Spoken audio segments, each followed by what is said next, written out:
மோடியோட ஆட்சி வந்ததுக்கு அப்புறம் இன்னைக்கு வரைக்கும் வளர்ச்சியில் இருக்குன்னு சொல்லி யார் சொன்னா? எனக்கு எதுவும் தெரியல. இந்த மாதிரி இது வரைக்கும் நாடு வளர்ச்சின்னா என்ன வளர்ச்சி? கார்பரேட் தான் வளர்ந்துட்டு இருக்கு. அடிப்படை மக்கள் அப்படியே தான் இருக்கிறான். அன்னாட கூலிங்க என்ன பண்றான்? தமிழ்நாட்டுக்கு எந்த வித ஒரு நன்மையும் அவரால் கிடையவே கிடையாது. அவரால் பிரச்சனை வந்தது தான் ஜாஸ்தி. அம்பானி தான் இப்போ வளர்ச்சி ஆகினுக்குது, வேற யாருமே வளர்ச்சி இல்லை. நான்லாம் இன்னும் ஆட்டோ ஓட்டினுக்கிறேன். நான் வளர்ச்சி ஆயிருந்தா என்ன இருக்கணும்? இந்த மாதிரி ஒரு அப்பார்ட்மெண்ட் வாங்கிருக்கணும், வாங்க முடிஞ்சதா? இல்லை சரணா ஸ்டோர் மாரி எதுனா ஒரு ஓனராக இருக்கணும். இப்போ மோடி வந்து என்ன பண்ணாரு? ஒன்றுமே பண்ணல. விலைவாசி ஏறி போய் தான் இருக்குது. கேஸ் விலையிலேருந்து, சிலிண்டர் விலையிலேருந்து, பால் விலையிலேருந்து எல்லாமே ஏறி போச்சு. இந்த டார்ச்சரில் வண்டியை ஓட்டுறதா நாங்கள் என்ன பண்ணுறதுன்னு புரியல. இப்போ வரதே வேஸ்ட்டு. தமிழ்நாடு ஆளுநர் சொல்லிருக்காருண்ணே, இந்தியா வந்து மோடியின் ஆட்சி வளர்ச்சி நோக்கி பயணிச்சுட்டு இருக்குன்றாரு. அதை நீங்கள் எப்படி பார்க்குறீங்க? அப்போ காங்கிரஸ் முன்னாடிலாம் வளர்ச்சி ஆகலையா? அது முன்னாடிலாம் இருந்த பிரதமராக வளர்ச்சி ஆகலையா? இப்போ முன்னாடி வளர்ச்சி ஆகின்னு வருதா? அப்பப்போ வளர்ந்து தாங்க இருக்குது. மனுஷன் மாதிரி தான் கொஞ்சம் கொஞ்சமாக வளர்ந்துருக்குது. அது ஒன்றும் பிரச்சனை இல்லை. இப்போ வளர்ச்சியை நோக்கி தான் போதா? சரி, சந்தோஷம்.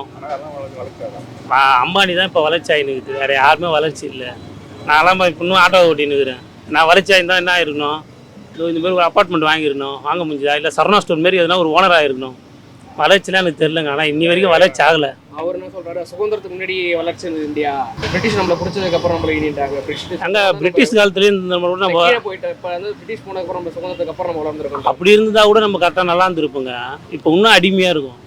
அப்படி இருந்தால் கூட ரோடு நல்லா இருந்திருக்கும். இந்த ரோடை பாருங்கள், அந்த ரோடை பாருங்கள், இல்லை பஸ் வசதியை பாருங்கள். அப்படி இருந்தால் கூட அவங்ககிட்ட அடிமைப்பட்டிருந்தா கூட நல்லா இருந்திருப்போம். இப்போ அதோட ரொம்ப மோச நிலைமையில் நம்ம இருக்கோம். ஒரு கல்வி சரியில்லை, சுகாதாரம் சரியில்லை, எதுவுமே சரியில்லை. மோடியே முதல்ல வந்துடக்கூடாது. அவர் ஆட்சி எதுக்கு வந்ததுன்னு நாங்கள் யோசனை வரோம். அந்த ஆள் வந்ததே இப்போ வந்து பார்த்திங்கன்னா எல்லாருக்குமே தலைவலி தான். அதை பண்ணுறேன், இதை பண்ணுறேன், அவங்க அக்கௌண்ட்டில் இவ்வளோ போடுறேன், நல வாரியம் பண்ணித்தரேன், அதை பண்ணுறேன்னு சொல்லியிருந்தான்.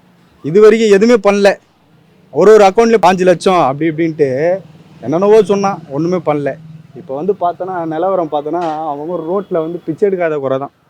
இப்போ ஆட்டோ நாங்கள் ஓட்டுறோம், ஒரு 10 ரூபா சவாரிக்கு கேட்கறதுக்கு கஷ்டமாக இருக்குது. 10 ரூபா கஷ்டப்படுறோம். ஏன்னா நாங்கள் எதுக்கு கேட்குறோன்னா வந்து எங்களுக்கு எக்ஸ்ட்ரா கேட்கறதுக்கு அவசியம் கிடையாது. ஏன்னா விலைவாசி ஏறி போயிடுச்சு. இப்போ மோடி வந்து என்ன பண்ணாரு? ஒன்றுமே பண்ணல. விலைவாசி ஏறி போய் தான் இருக்குது. கேஸ் விலையிலேருந்து, சிலிண்டர் விலையிலேருந்து, பால் விலையிலேருந்து எல்லாமே ஏறி போச்சு. இப்போ குழந்தைய போய் எல்கேஜி சேர்க்க போகிறேன், 40,000 ரூபா ஃபீஸ் கேட்குறான். சரி, கவர்மெண்ட்டில் சேர்க்கலான்னு சேர்த்தா சரி படிப்பாங்க பசங்க சொல்லிட்டு.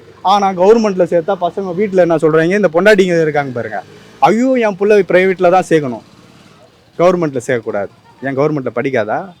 இந்த டார்ச்சரில் வண்டியை ஓட்டுறதா நாங்கள் என்ன பண்ணுறதுன்னே புரியல. இவன் ஆட்சிக்கு வந்து இவன் வரதே வேஸ்ட்டு. தமிழ்நாட்டுக்கு இவன் தேவையில்லை.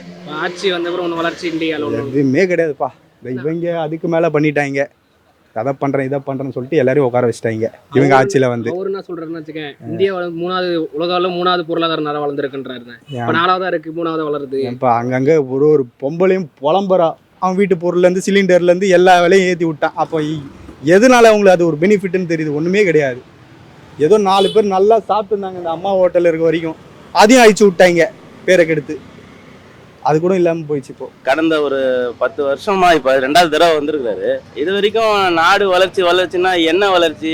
கார்பரேட் தான் வளர்ந்துட்டு இருக்கு. அடிப்படை மக்கள் அப்படியே தான் இருக்கிறான். அன்னாட கூலிங்க என்ன பண்றான்? அவன் வாழ்க்கையில கஷ்டப்பட்டு இருக்கிறான். நம்ம இந்தியாவே வளர்ந்துதான்னு முதல்ல தெரியல.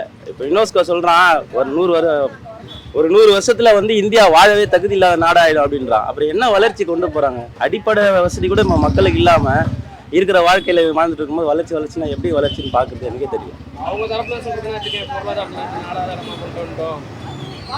பொருளாதாரம் வளர்ந்தா போதுமா? விவசாயமே இல்லையே. எல்லாமே விவசாயம் இல்லாம நீ பொருளாதாரத்தை வச்சு என்ன பண்ணுவ? விவசாய நிலங்கள்லாம் பிளாட் போட்டு வித்துனுக்குறாங்க. ஒரு மரம் கிடையாது. எந்த மரம் நட்டு ஒரு இயற்கையை எப்படி பண்ணணும், இயற்கை சார்ந்த விஷயத்தை என்ன பண்ணணுன்றது எதுவுமே பண்றதே கிடையாது. வெறும் பொருளாதாரத்தை மட்டும் வச்சு என்ன பண்றது?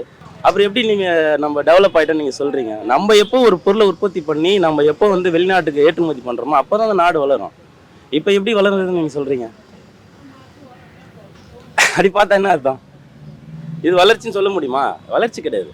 நம்ம வந்து இப்போ கார்பரேட் கிட்ட நம்ம எல்லாரையும் வித்துருக்குறாங்க, அவ்வளோதான். வேறு ஒன்றுமே கிடையாது. இங்கே ஒன்றும் வளர்ச்சியெல்லாம் ஒன்றும் கிடையாது. சும்மா சொல்லிக்க வேண்டியதான். பிஜேபி வந்து எல்லாமே இதாகுது எல்லாம் கார்பரேட்கான கம்பெனி தான். இதில் வேறு ஒன்றும் கிடையாது. ஆளுநர் ரவி இருக்காரா? தமிழ்நாட்டில் இருக்காரா? சரி அவர் சொன்னார்னா சரியாக தான் இருக்கும். ஏன்னா மோடி வளர்ச்சி பாதையில் எதை நோக்கி போயிட்டுருக்குன்னு சொல்லி அவர் எதை சொன்னாருன்னு தெரியல. வந்து ஆளுக்கு 15 லட்ச ரூபா அவங்கவுங்க அமௌண்ட்டை போடுறேன்னு சொல்லி சொன்னாங்க. இது வரைக்கும் யாரோட அக்கௌண்ட்லேயும் 1 ரூபா கூட வந்த மாதிரி இல்லை. அப்புறம் எதை வச்சு அவர் ஆளுநர் வளர்ச்சி நோக்கி மோடி போயிட்டுருக்கிறாருன்னு சொல்லி சொன்னாப்புல எனக்கு புரியல. இந்திய வளர்ச்சியை நோக்கி போயிட்டு இருக்காரு. இந்தியா இப்போ ஜப்பானை பின்தங்கிட்டு இப்போ இந்தியா மூணாவது பொருளாதார நாடாக வளர போகுது. ஆமாம், அதனால சொல்கிறாரு, காரணம் வச்சு சொல்கிறாரு. அது மோடினால இல்லைப்பா, தமிழ்நாட்டோட வளர்ச்சி தான் இந்தியாவோட மொத்த வளர்ச்சின்னு சொல்லிட்டு இருக்கிறாங்க. தமிழ்நாட்டோட மொத்த வளர்ச்சி தான் இந்தியாவோட வளர்ச்சி அப்படின்ற மாதிரி சொல்லிட்டு இருக்கிறாங்க. அதனால் நம்ம ஒரு இடத்துலேருந்து ஒரு இடத்துக்கு முன்னேறி போயிருக்கிறோம். மோடியோட வளர்ச்சின்னு சொல்ல முடியாது. பிரிட்டிஷ் வரதுக்கு முன்னாடி இந்தியா நல்ல வளர்ச்சியில் தான் இருந்தது. பிரிட்டிஷ் வந்ததுக்கப்புறம் இந்தியாவோட வளர்ச்சி தேங்கிடுச்சு. திரும்பி மோடி அவர் வந்ததுக்கப்புறம், மோடி பிஜேபி வந்ததுக்கப்புறம் நல்லா இந்தியாவோட வளர்ச்சி அதிகமாக இருக்குன்றாரு. மோடியோட ஆட்சி வந்ததுக்கப்புறம் இந்தியாவில் எது இன்னைக்கு வரைக்கும் வளர்ச்சியில் இருக்குன்னு சொல்லி யார் சொன்னா? எனக்கு எதுவும் தெரியல. இந்த மாதிரி இல்லை மிலிட்ரியோட இதெல்லாம், மிலிட்ரி நாலாவது பொருள், உலகத்து நாலாவது பெரிய மிலிட்ரி பார்த்தீங்கன்னா அது பொருளாதாரத்தினால மிலிட்ரிக்கு நம்ம இடத்துல நம்மளே உருவாக்கி நம்ம பண்ணுறோம். அதனால் வளர்ச்சி இருக்குன்னு சொல்லலாம். மிலிட்ரியை அவங்க ரெடி பண்ணாங்க, ரைட், ஓகே.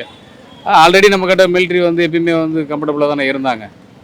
இதை அவங்க மேம்படுத்தினாங்க, அவ்வளோதான். ஒரு 2 விமானம் ரஷ்யாவிலேருந்து வாங்கினாங்க, அவ்வளோதான். மற்றபடி அவங்க பெருசாக ஒன்றும் அவங்களுக்கு பண்ணலைங்களே. ஆர்.என். ரவி மோடியோட கையால் மாரி தான் இங்கே வேலை செஞ்சார் தமிழ்நாட்டில். எந்த விதத்துலேயும் அவரால் நிறைய அரசியல்வாதிகளுக்கு சிக்கல் தான் வந்தது ஆர்.என். ரவிக்கு. அவருடைய மோடிக்கு தான் வேலை செஞ்சாரே தவிர தமிழ்நாட்டுக்கு எந்த வேலையும் செய்யலை ஆர்.என். ரவி. இது நிகழ்சனமான உண்மை. தமிழ்நாட்டில் இந்த ஆட்சி நல்லாவே போயிட்டுருக்கு. இந்த ஆட்சிக்கு நிறைய சிக்கல் கொடுத்தது, சட்டசபையிலையும் சிக்கல் கொடுத்தது எல்லாமே ஆர்.என். ரவி தான். இதேமாரி ஆளுநரை தமிழ்நாடு சந்தித்ததே கிடையாது. எல். கணேசன் இருக்கிறாங்க, தமிழிசை, இவங்களாம் பழைய ஆளுங்களாம் எவ்வளோ ஆளுநர் வந்துக்கிறாங்க. இதேமாரி ஒரு மட்டமான புத்தி உள்ள ஆளுநரை இதுவரைக்கும் தமிழ்நாடு சந்தித்ததே கிடையாது. இவர் அரசியல் தான் பண்ணுறாரே தவிர இங்கே ஆளுநருக்கு உண்டான வேலையை அவர் கண்டிப்பாக செய்யவே இல்லை. அவர் என்ன சொல்ற, பிரிட்டிஷ் வரதுக்கு முன்னாடி இந்தியாவோட நல்ல வளர்ச்சியில் இருந்தது. இப்போ பிரிட்டிஷ் சுதந்திர காலத்துக்கு தான் இப்போ வளர்ச்சி முடியாது. அதெல்லாம் சும்மா, அதெல்லாம் மோடிக்கு வேலை செய்கிறாரே தவிர, அவர் கட்சியை பிஜேபி இங்கே வளர்க்குறாரே தவிர தமிழ்நாட்டுக்கு எந்த வித ஒரு நன்மையும் அவரால் கிடையவே கிடையாது. அவரால் பிரச்சனை வந்தது தான் ஜாஸ்தி. அவர் எதனால சொல்கிறேன்னு வச்சுக்கேன், இந்தியா மூணாவது பொருளாதார நாடாக வளர்ந்துட்டு இருக்கு. ஜப்பானை பின்தாங்க போல் தள்ளுது இல்லை. அது இந்திய அரசியல். அது அவர் இந்திய அரசியல் தான் சொல்றாரு. இந்தியா நல்லா வளர்ச்சியை கண்டிட்டு இருக்குன்றார் மோடி. இந்திய அரசியலில் நம்மளுக்கு கருத்து அது நீங்கள் ஆர்.என். ரவி தமிழ்நாட்டை பற்றி தான் கேட்குறீங்க. இந்திய அரசியலில் வளர்ச்சி சொல்லி இந்தியாவை பற்றின இந்தியாவை பற்றி வளர்ச்சினா அது மோடியினுடையது ஓரளவுக்கு வளர்ச்சி தான். அதெல்லாம் நம்ம சும்மா இராணுவத்திலையும் இதில் எல்லாத்தையும் வளர்ச்சி தான் நடந்துருக்கு. மோடியுடைய ஆட்சி ரொம்ப கம்மியாக நம்ம விட முடியாது. இன்றைக்கி 3வது இடத்துக்கு வரப்போகுது. உலக லெவலில் 3வது லெவலில் வரப்போகுதுன்னா அது இராணுவ அமைச்சர் மோடியும் அதில் பங்கு இருக்குது. அதனால் ஆர்.என். ரவி அதுக்கெல்லாம் லாய்க்கே கிடையாது. அது ஒரு வேஸ்ட் பீஸ்.